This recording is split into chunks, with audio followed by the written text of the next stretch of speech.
Bismillahirrahmanirrahim. Assalamualaikum warahmatullahi wabarakatuh. Selamat datang di video saya pada kali ini. Perkenalkan, nama saya Reski Nurul Ain dengan NIM 240404500022 dari jurusan Bimbingan dan Konseling Universitas Negeri Makassar. Nah, dalam video singkat saya kali ini, saya akan membahas mengenai analisis kasus dan skenario dengan teknik behavior kontrak. Selamat menyaksikan. Nah, terus apa sih pengertian dari behavior kontrak itu? Nah, behavior kontrak itu adalah teknik konseling behavioral berdasarkan operant conditioning B.F. Skinner berupa perjanjian tertulis antara konselor, dan pihak terkait yang memuat yang pertama perilaku target yang ingin diubah, terus yang kedua indikator keberhasilan yang terukur, terus yang ketiga konsekuensi positif atau reward bila tercapai dan negatif atau punishment bila tidak tercapai. Terus teknik ini tuh efektif karena memberikan struktur yang jelas, melibatkan konseling secara aktif dan menggunakan sistem reinforcement yang sistematis menurut Polri tahun 2023 dan Salim tahun 2022.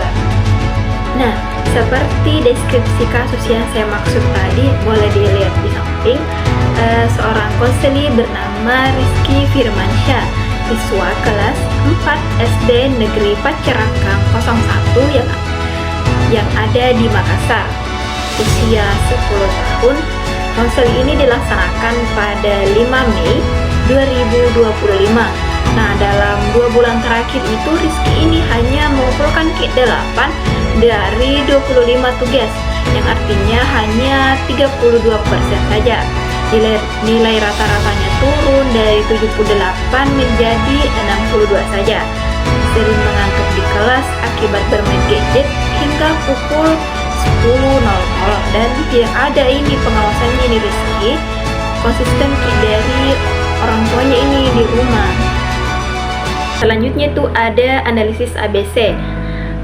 A itu antecedent, B itu behavior, dan C itu consequence. Nah, yang pertama itu ada antecedent atau pemicu. Gurunya ini memberikan PR, gadget ayah yang mudah diakses, terus tidak ada aturan waktu gadget yang ada di rumah tersebut. Orang tuanya tidak hadir saat belajar pada malam hari.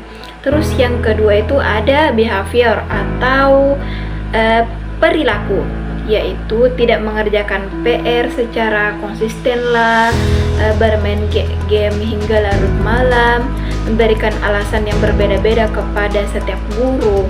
Terus yang ketiga itu ada consequence, yaitu konsekuensi dari si Rizky ini, yaitu tidak ada konsekuensi negatif di dalam rumah tersebut. Terus ada juga kesenangan dari game itu memperkuat perilaku. Nilainya ini turun namun tanpa ditindaklanjut secara nyata. Nah, terus akar masalahnya ini apa? Lingkungannya ini belum memberikan struktur dan konsekuensi yang konsisten Ki. Terus dasar pemilihan teknik itu adalah behavior kontrak. Adapun penerapan dan evaluasi, yaitu tujuan SMART.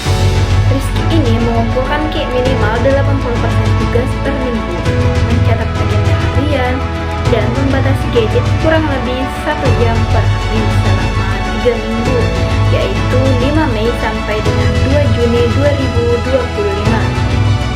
Nah, terus ada beberapa sesi.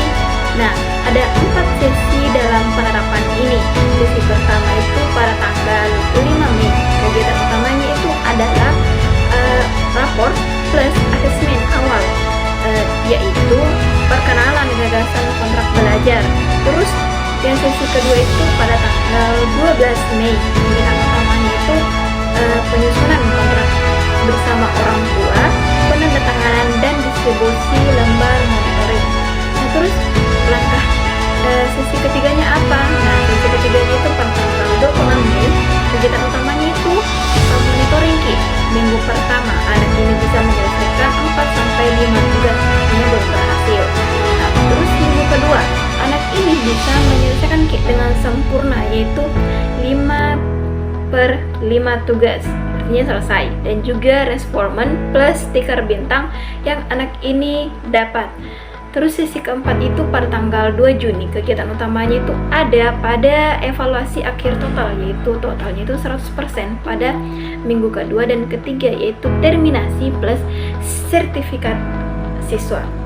Terus evaluasinya apa? Evaluasinya itu ada beberapa. Nah, yang pertama itu pengumpulan tugas itu meningkat dari 32% sampai ke 100% minggu kedua dan ketiga. Yang kedua, kebiasaan mencatat agenda konsisten sejak minggu kedua. Terus yang kedua itu durasi gadgetnya ini berhasil dibatasi kurang lebih 1 jam per hari dengan monitoring aktif dari orang tua. Yang terakhir itu ada komitmen konsel tinggi, yaitu nilai akademiknya ini diproyeksikan membaik akhir semester. Oke teman-teman, demikian video singkat dari saya mengenai penerapan teknik behavior kontrak dalam kasus Rizky. Perubahan perilaku membutuhkan struktur, konsistensi, dan kepercayaan bahwa setiap anak itu mampu untuk berubah. Nah, dan juga ucapan terima kasih saya kepada Ibu Siska Putri Ayu SPDI MPD atas bimbingannya.